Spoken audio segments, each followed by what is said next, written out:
Right. Hi Dalia. How are you today?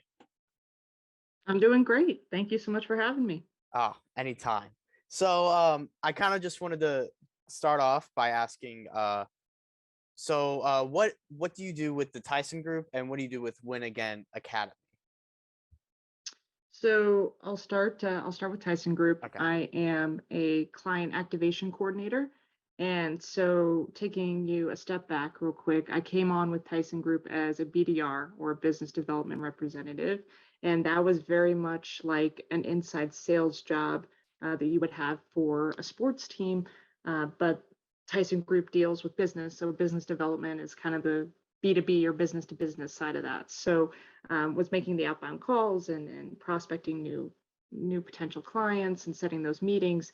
Did that for about 6 months, and then now I'm a client activation coordinator, which basically takes the baton from the sales team once they sell something, and then I work with our director to coordinate all the logistics, the relationship building from there to make sure we tailor the offering accordingly. So it's a lot of pre-engagement calls, making sure that we're going into the training or the coaching with what they want in mind, and then afterwards doing some evaluation and assessment of how it went, and then looking to renew the partnership. So that's a really exciting crew to be with. It's a Mm. really good team. So that kind of covers it for Tyson Group. And in terms of Win Again, I Uh, work as kind of a. Quick Go ahead. question with Tyson Group. Of course, of course. What type of businesses what type of businesses do you work with usually? So Tyson Group got its start, its jump start really in the pro sports world. So Okay. they've worked with the Yankees and the Cowboys, a lot of different agencies that contract out partnerships or sponsorship work. But as you can tell, that's a really crowded space. And while they Hmm. have a good hold on it, they have to expand to other industries. So manufacturing, agriculture, tech, pretty much anything, any company or industry that needs help selling more efficiently, Hmm. which is everybody. All right. Cool. What is it that you do with Win Again Academy?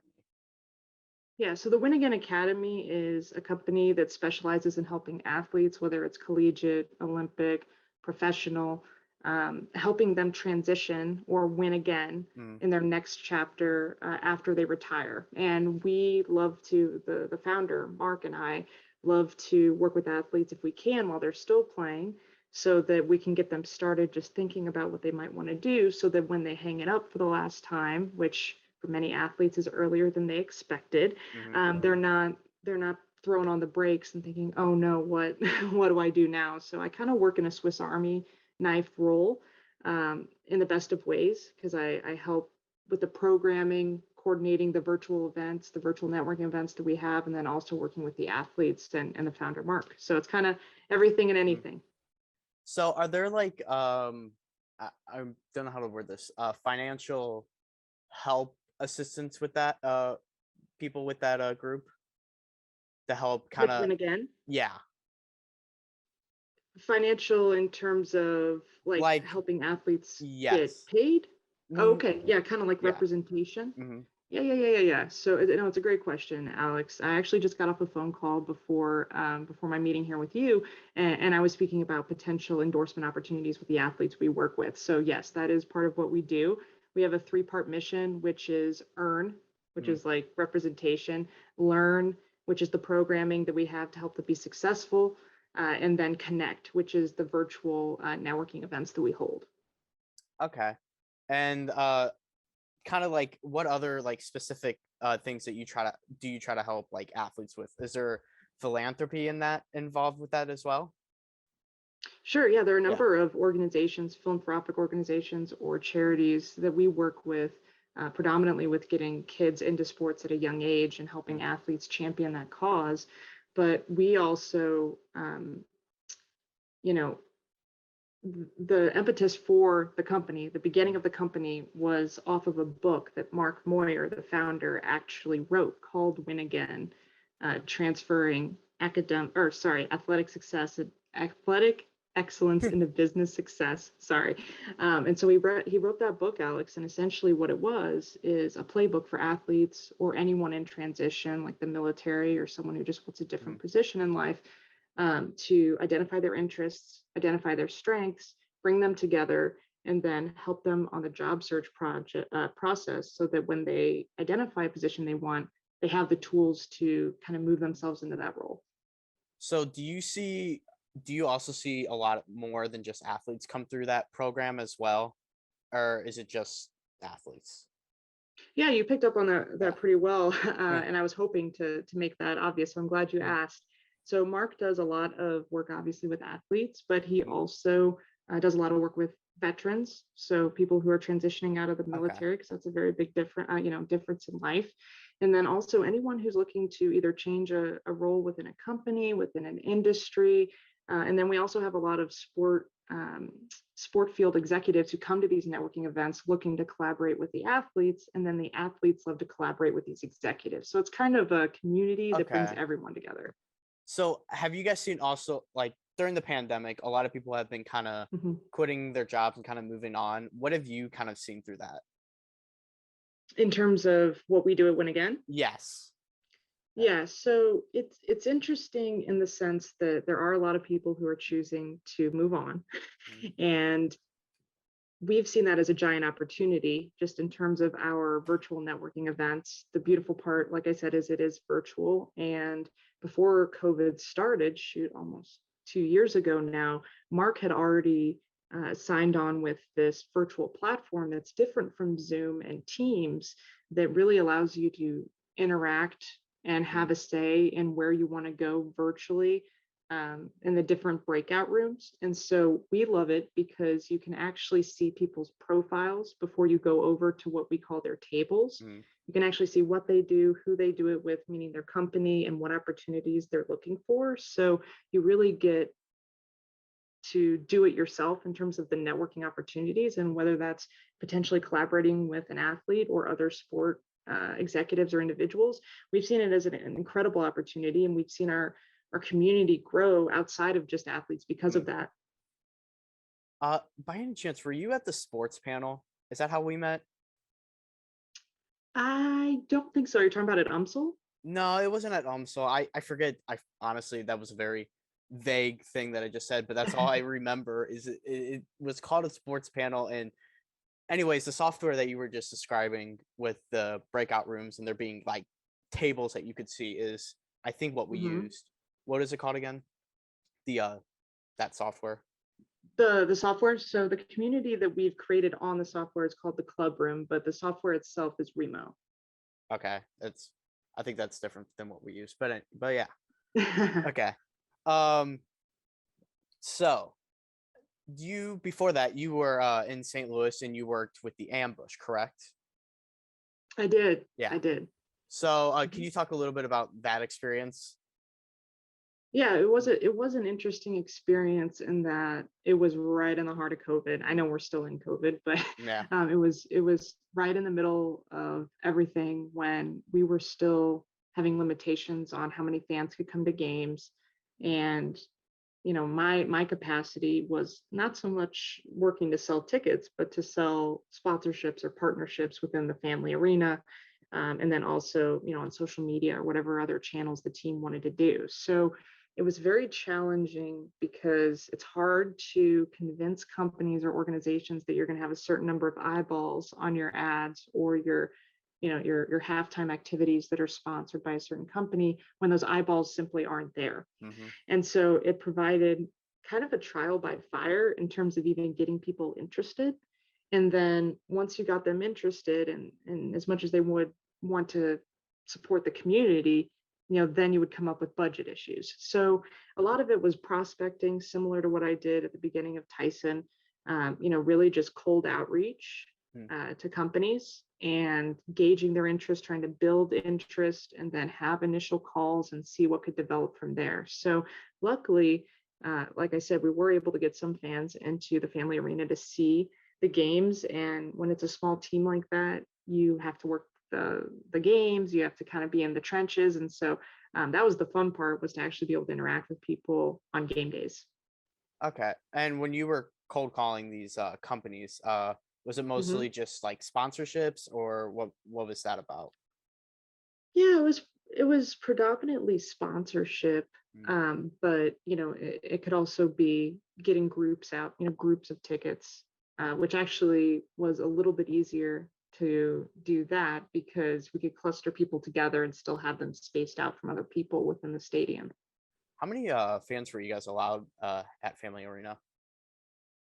So at one point, I haven't been there in a little bit, but at one Mm. point it was 500 fans, and then I believe it doubled at the highest point to 1,000. But I mean, I don't know if you've been there, I have. but it's Yeah. a pretty big space, and so Yeah. it's not all the people in the world. But that was significant because for the longest time the Blues weren't hosting anyone, the Cardinals weren't hosting anyone. So we were just grateful to have some people in there, and those 500 to 1,000 people, I'll tell you, they made so much noise. You would not have Mm. guessed that it would be that little people. They were really excited to get out and see their team play.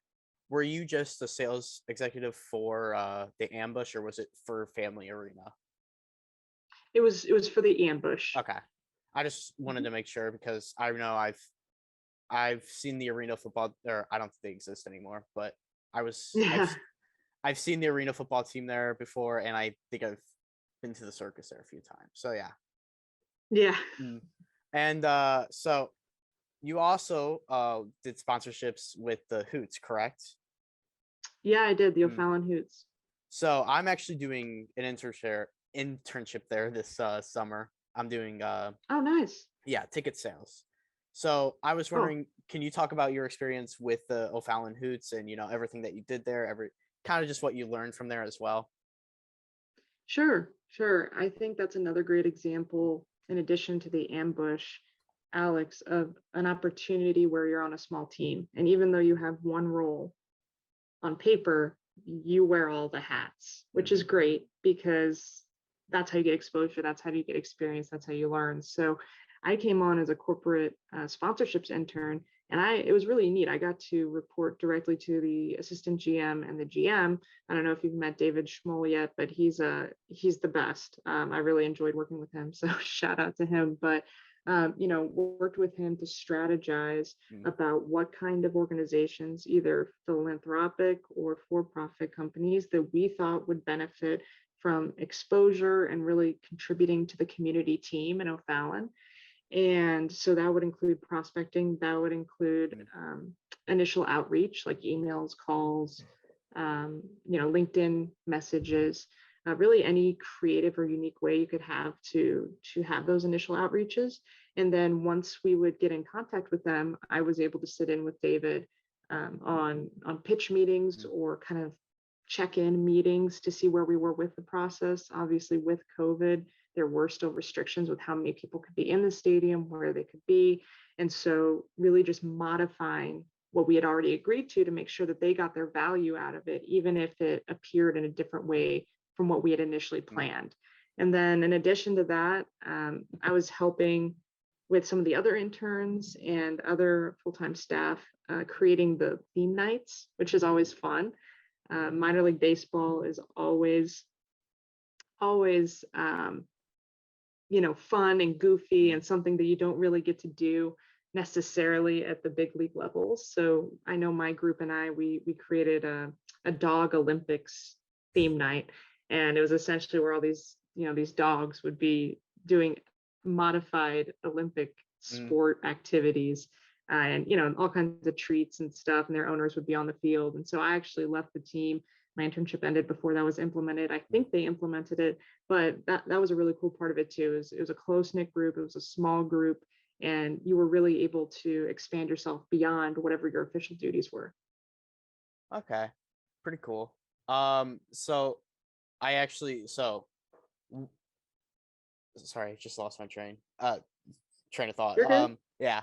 You're good. So kind of going back to Win Again Academy. Yeah, of course. When you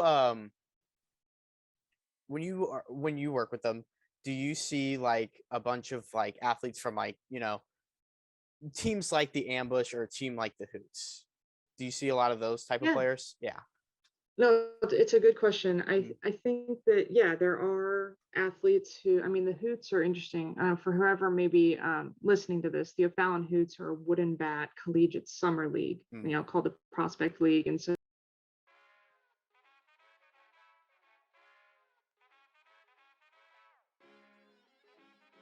Um, yeah, tech issues. But I think where I left off is we work with Olympians who might even be in less known sports like bobsled or track and field, okay. and so we still kind of get those underdog athletes who may not get as much attention. Okay. By the way, I completely missed everything you said there, but just by going off like what you said with the Olympics, not really well known. Not you still work with not really well known athletes, kind of on the minor league side, right? Yeah. Hmm. Okay, perfect. Um, 1 second. Everything kind of just froze up on my end too. Oh, you're good.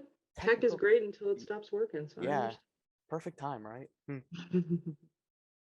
All right. So, Hmm. um, the Women of Regional Sports Networks program, uh, with Fox Sports. First of all, that's like a huge name out there, Fox Sports. Yeah, How was that? that was fantastic. That was Mm. one of two virtual programs I was able to find on LinkedIn Mm. and participate in really when everything went wild with COVID. And, it started in March, the whole COVID fiasco. And then this started in June or You did a lot July. during And COVID. so, yeah, yeah. And so, first of all, incredibly grateful for the opportunity Mm. for the people at Fox Sports who made it happen.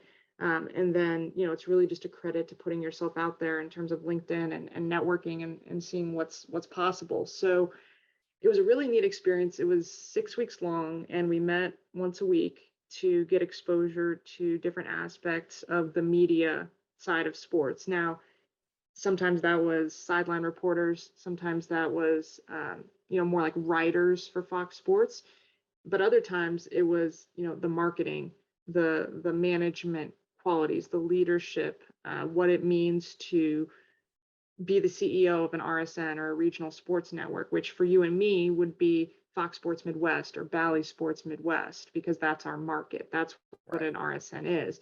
And so each week we got exposure to all those different types of roles within the media of sports business. And then we were able to network with the collection of participants who were selected through the interview process. So it was a really unique experience, and that I never really knew much, if anything at all, about the media side of sports. And being on the business side, I knew it was a business, but I didn't Mm. know exactly what that entailed. And so it was a tremendous program to be a part of. And again, really, really grateful that virtually we were able to get together and learn about a new part of the industry I hadn't really known anything about. So you've been in sports for a long time, right? Yeah, I mean, it Mm. depends on what you say long, but yeah, about 7 years now. Okay, so can you walk me through kind of like how you got into the sports industry? Yeah, it's funny, Alex. I think you'll Mm. appreciate that because you're a St. Louis native, right? You're Yes. from there. And I Mm. think I saw your shirt. It says Bayless, right? Is that where you went to school? Yeah. Do you know where Bayless is? Yeah, yeah, yeah. I went to Wow. I went to I went to Whitfield, so Okay. we would play each other. Do you know where that is? Whitfield. I've heard of it. I don't know where. Mm. Okay, yeah. So we used to play each other in sports, and some kids would transfer. So anyway, that's Mm. time for another call. But I think you would appreciate this as a St. Louisan. I got my start or my spark of interest in working in sports in 2011 Mm-hmm. when the Cardinals won the World Series, Game 6, David Freese, our savior. Mm. For those who don't know, we were down to our last strike twice in extra innings, Mm. on the verge of losing the World Series at home in Game 6. And If you don't know by now, if you don't know by now, then it you're shouldn't take too yeah. too long to find out about it, but we were all really down, right? We Mm, thought the inevitable was going to happen, and I remember being in my kitchen. I was the only one awake, and I thought, these are my boys. I gotta stick by them no right. matter what. And so I went from having my face on my hand like this, like, oh man, this is bad, to just boom, out of body experience, and Right. just super excited, and everything flipped on a 180. And so I was a freshman in high school at the time, and I hadn't really given too much thought about what I wanted to do. My parents are self-employed, they have their own investment business. Was thinking about that, and it still wasn't really clicking. And Mm, so that out of body experience that I felt, Alex, I just thought, you know what? I don't know how to do it. I don't know where I'm going to mhm. do it. I know why I'm going to do it, and I'll be darned, I'm going to do it. So I credit my parents for, all the credit in the world for supporting me in this non-traditional path, but with their help was able to find a university that had a degree that I was interested in, Mm, sport management. It was important to me that that degree was housed in the College of Business, meaning worst case scenario, if sports didn't work out, I would still have that foundation in business.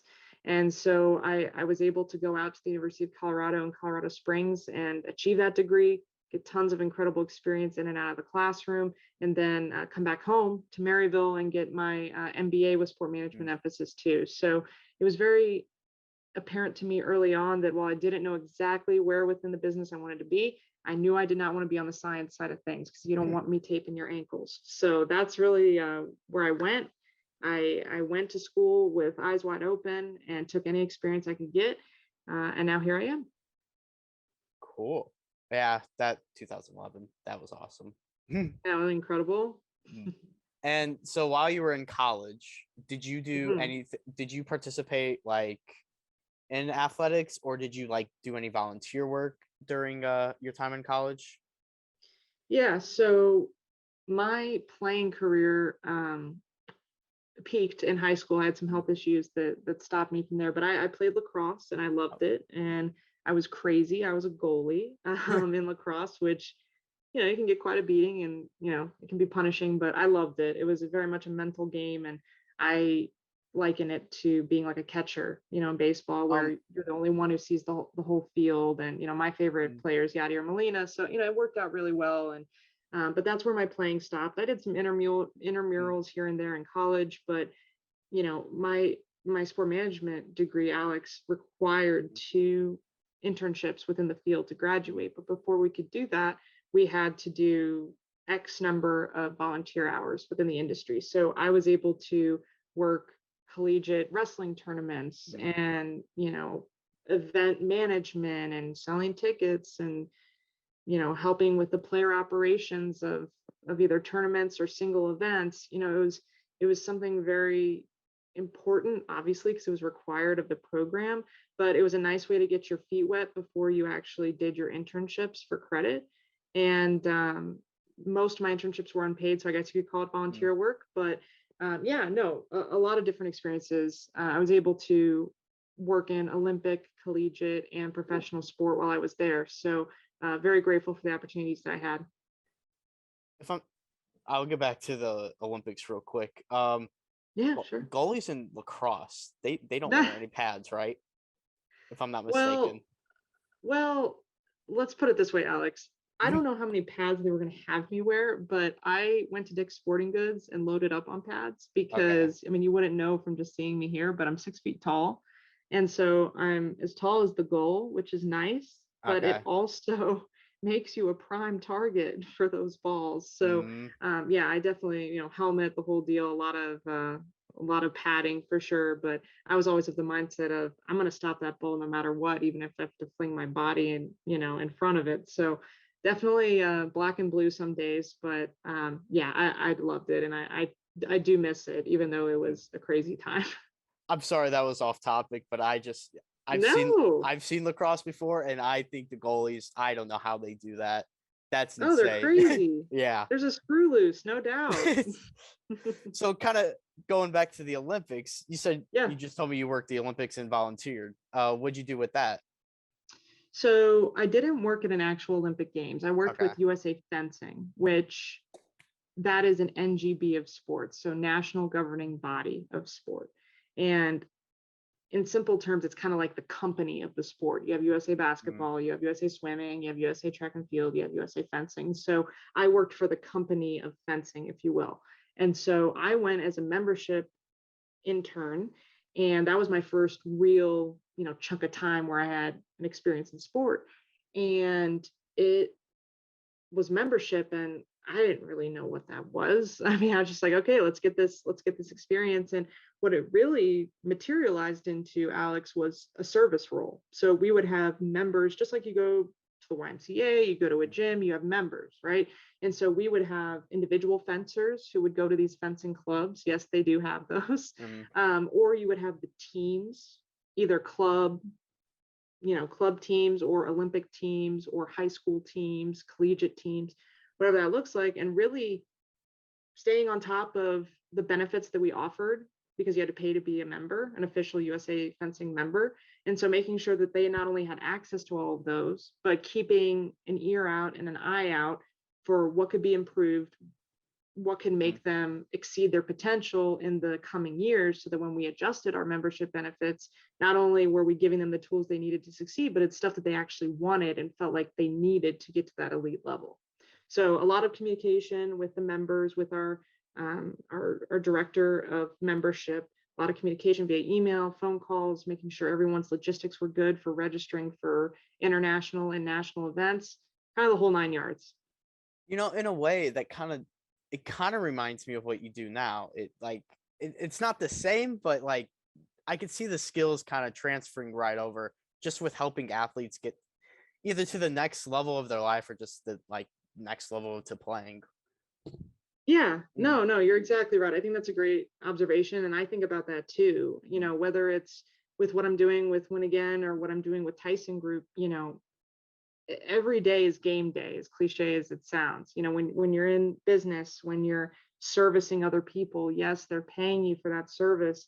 But you're expected to not only deliver, but to kind of go above and beyond, right? Because you're their people. And so you have to really be, I don't say it in a bad way, but a servant to them in a way that you're wanting to make their lives better, to not only come through on what you promised, but to really help them. You know what I mean? Right. Like in sales, for instance, I don't know if you have interest in sales. I went into the RSNs program you talked about, the Legends program that I also did concurrently that summer. I went in thinking, I'm not doing sales. I'm not touching that with a 10-foot pole.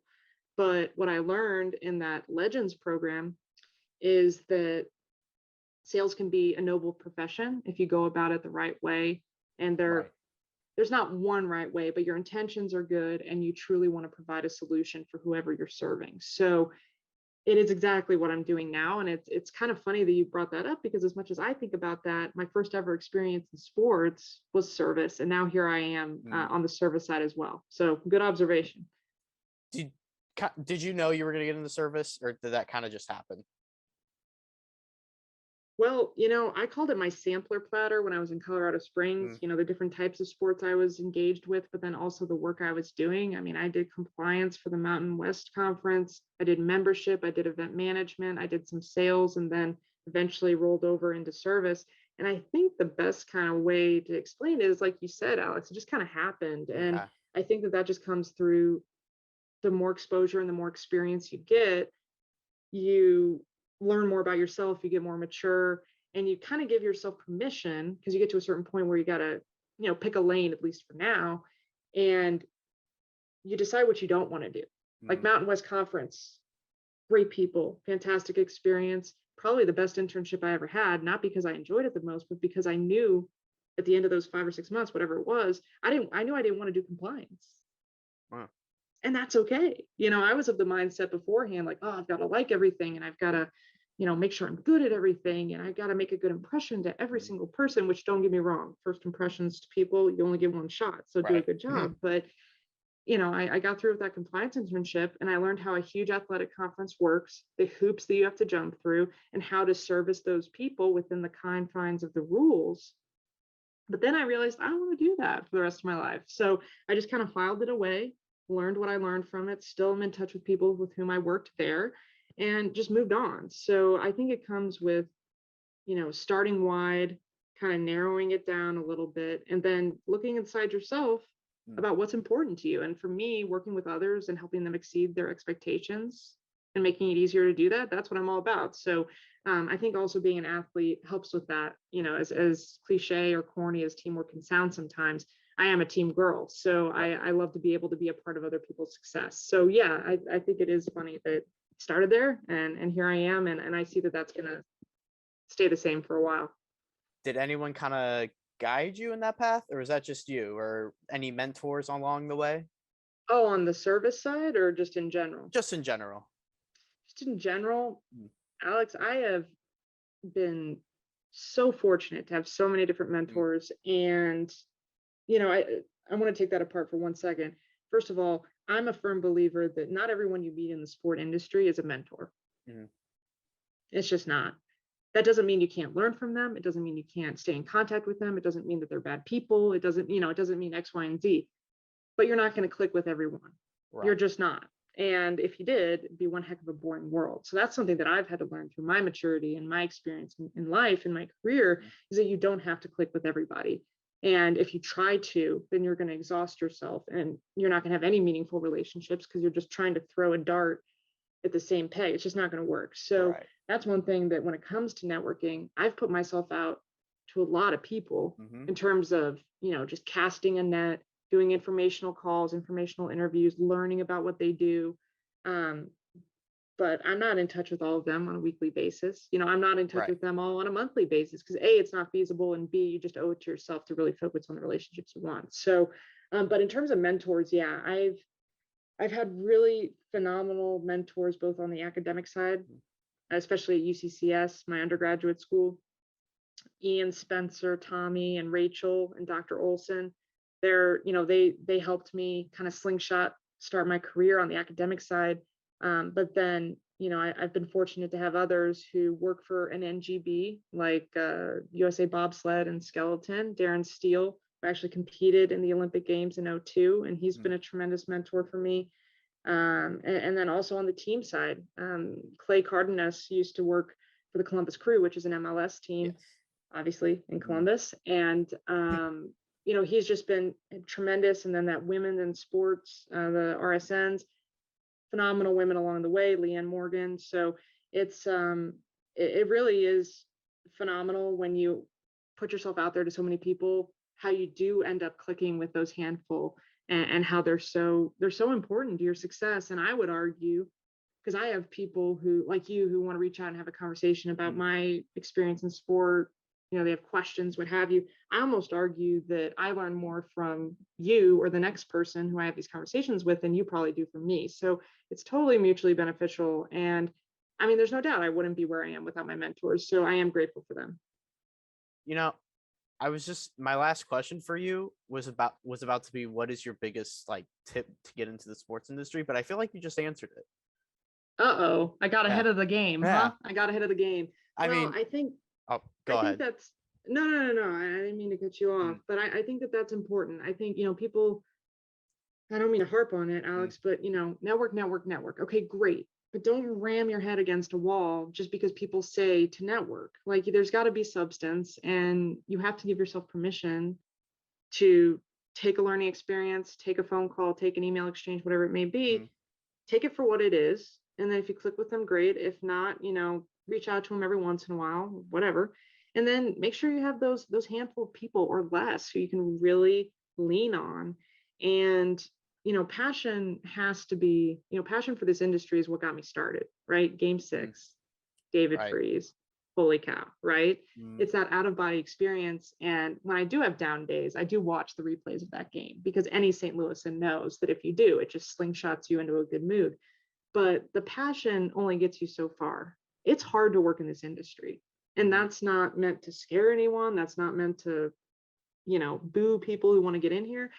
But you got to want it. You got to work hard, because as much as you want to, a bazillion other people want to as well. So I think really embracing the tools that we have access to, like LinkedIn, which is how we connected. I give Mhm. you huge props for finding me, however the heck you did, and then having, this podcast. I Mm. think it's fantastic. And Honestly. but using it smart, be smart about it, and don't put too much pressure on yourself to the point where you're not enjoying it, because I think we've all been there. I certainly have, and I've had to take a step back, talk to those mentors like I just mentioned, and then they usually tell me to take a chill pill and we're good. But if you can learn to do that over time early on, to not put too much pressure on yourself and enjoy the ride, then that's what it's all I'm gonna be honest with you. I don't even remember how, like, where I found you on here on LinkedIn. about. I feel like it might have been like I saw you in a liked comment. I don't know, maybe. But anyways, thank you for having this discussion with me. I really enjoyed it. Yeah, of course, of Mm. course. I'm happy to do it, and for sure, we'll have to get on another call or something and Oh, learn about what you're up to, what your goals are, and if there's any way, that I we can help, please let me know, because it seems like you're already taking these mm, proactive steps and having these conversations, which I think is great. And as much as people say to do these things, not everyone does. So I give you huge kudos for that, Alex. You're doing a good job. and I will definitely be reaching out again.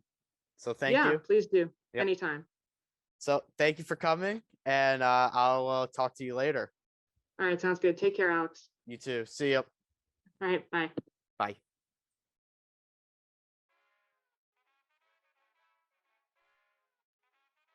Hey everyone, thank you for listening to the recent episode of the Who Knew Sports podcast. I really enjoyed this episode with Dalia. I thought, just listening to her talk about Win Again, and what her role is in it, and what they do. I thought that was really interesting. It's something we haven't covered yet. It's something that I think it is important with sports. We'd always think about what's going on during an athlete's career in sports, but we never talk about what happens after retirement and when they want to move on from sports. And another thing with Win Again, it also deals with veterans as well. And I think it's just great that it helps people move on with the next chapter of their lives, and uh, you know continue to grow their careers outside of sports, or with veterans outside of the military. And Dalia kind of being a St. Louis native in a way, I being in the St. Louis area for a long time, I thought that was really interesting too.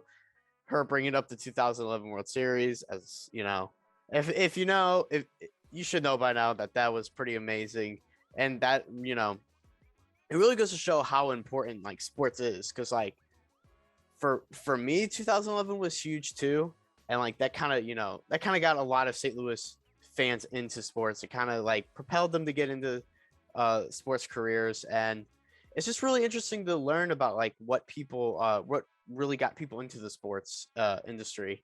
I mean, this isn't what got me in, but 2019 with the Blues, that was pretty cool.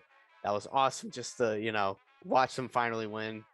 And it kind of I want to be part of that. I want to be part of a team that goes through a bunch of it's weird to say, but go through a bunch of diversity and finally find a way to win. Finally find a way to make it through and win the whole thing. And that would be really cool to be part of.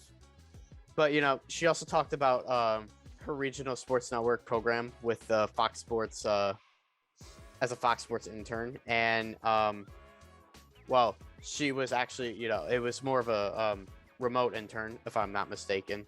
And I thought that was really cool.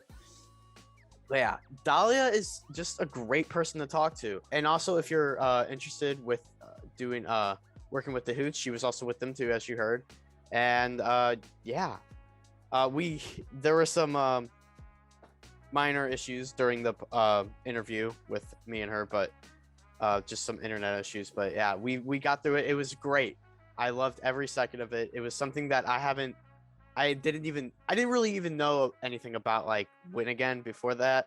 I think it's really interesting just listening to someone talk about that side of sports. It's no, I don't even think anyone's coming into my classes that have been part of that. So yeah, really interesting, and I'm glad you guys listened. If you made it this far, I'm very thankful for you guys. So yeah, please have a good day, and yeah, see ya.